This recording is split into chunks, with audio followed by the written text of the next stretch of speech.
Maze iminsi nsomye ku Gihe mbona ngo ikibazo cy'amoko mu Rwanda kiracyari insobe. Ese ikibazo cy'amoko mu Rwanda gihagaze gite? U Rwanda wifuza rumeze gute? Ibibazo u Rwanda waba ushaka gukora ruhura nabyo cyangwa se rutahura nabyo ni ibihe? Kora lisite y'ibibazo 5 ubona biri mu Rwanda, tanga umuti w'uko ibyo bibazo byasubizwa, noneho ikibazo cy'amoko, umwiryane, amashyari, amatiku gicike mu Banyarwanda. Sinzi niba ujya ufata umwanya ukibaza ugatekereza ejo hazaza h'Abanyarwanda na hehe.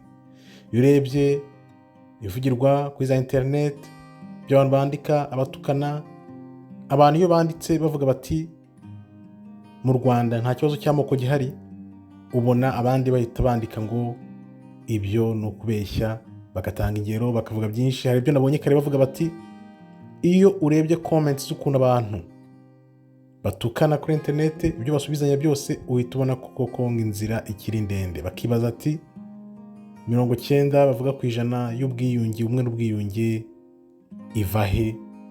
Ituruka he? Ko iyo urebye imyitwarire y'Abanyarwanda usanga ahubwo bikiri kure nk'ukwezi.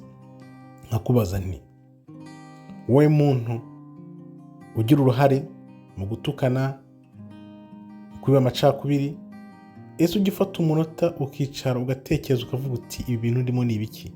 Niwe musanzu ndi gutanga igihugu cyanjye kugira ngo igihugu cyanjye kizamere nk'ibindi bihugu nabyo byunze biri hamwe.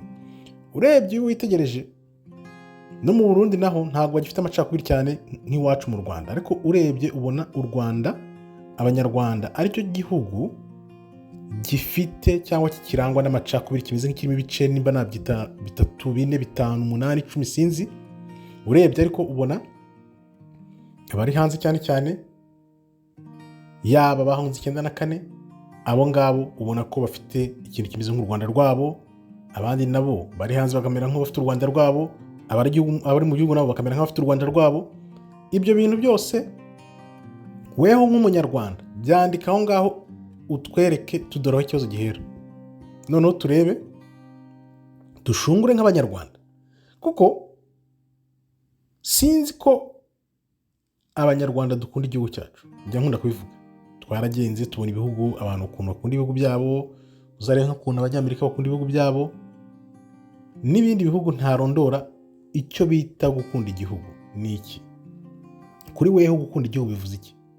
Ni gute uzavuga ngo ukunda igihugu umwe avuga ngo amerewe neza undi atameze neza, cyangwa se umwe atukana undi nawe ari aho atazi iyo biva n'iyo bijya? Bipfira he? Bipfira he amarangamutima y'Abanyarwanda? Abanyarwanda ibyababayeho, ibyatubayeho 94, jenoside yakorewe Abatutsi iba yabaye ku manywa y'ihangu, intambara nayo yabaye ku manywa y'ihangu, ariko niki cyabiteye? Byaturutse he? Abantu b'uyu munsi ubona babyitereramo, nimba ari kubera ubuto, nimba ari kubera imyaka mike. Niki cyabanje? Byagenze gute? Ese twabyita nka ryagi n'inkoko? Byatewe n'iki? Byaturutse he? Urabona ko bizakururana bigakurana imyaka n'imyaniko. Ngiye naricaye ndabibara mbona ibibazo by'Abanyarwanda byibuze bizakimuka nko mu myaka 70 iri imbere. Ntushobora korosaho rero ngo uvuge ngo ikibazo kirakemutse, kuko gishobora kuzana ikindi kibazo. Bagomba kwicara hamwe bakaganira, noneho n'izo mpande bibanamo, izo mpande bisangamo bakazicaramo, noneho bakavuga bati dufite iki kibazo, bagashungura. Ku ruhande rwabo bakavuga ati ni uruhe ruhare nagize muri ibi bintu, n'urundi ruhande narwo rukavuga ati ni ibihe bibazo nateye. Noneho abantu bakicara bakabiganiraho, kuko byanze bikunze twabyanga twabyemera. Ya myaka nakubwiye narayibaze, ni imyaka n'amateka niko ameze. Nk'umuntu wasomye Bibiliya cyane ukayumva ukayireba uko ibintu bimeze, byanze bikunze bizageraho abantu bazumvikana. Ariko se nk'uyu munsi weho n'uruhe ruhare wagira muri uko kumvikanisha abene gihugu b'Abanyarwanda, u Rwanda rugakundana, u Rwanda rugatekana? Kuko ibyo twanyuzemo ndibaza byakatwigisha isomo rikomeye kurusha aho ko noneho kwirwa mu macakubiri, noneho ubona ariyo yafashe intera natwe tukabivamo igihugu abantu bakaba basabanye, abanyarwanda ari umwe. Byanze bikunze rero nizera ko ibihe bije bizerekana ukuri, kandi nkaba nibaza ko abanyarwanda atari twe tuzasigara inyuma nk'ikoti cyangwa dusigare turi ababoyi b'abazungu.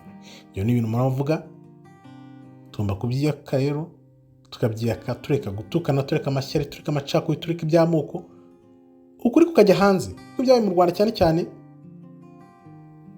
94 iri mu yabiteje cyane kugira ngo bibe byarafashe intera aho biri, ariko tugomba kubiga imuzi tukareba uko byazamutse.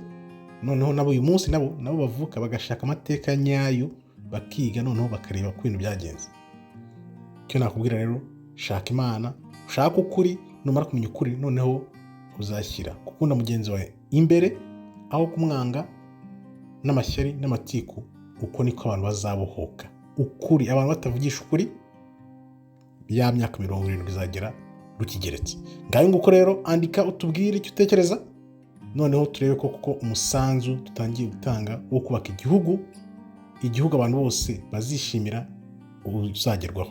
Murakoze rero, Imana ikomeze ibarinde. Shalom, shalom, shalom.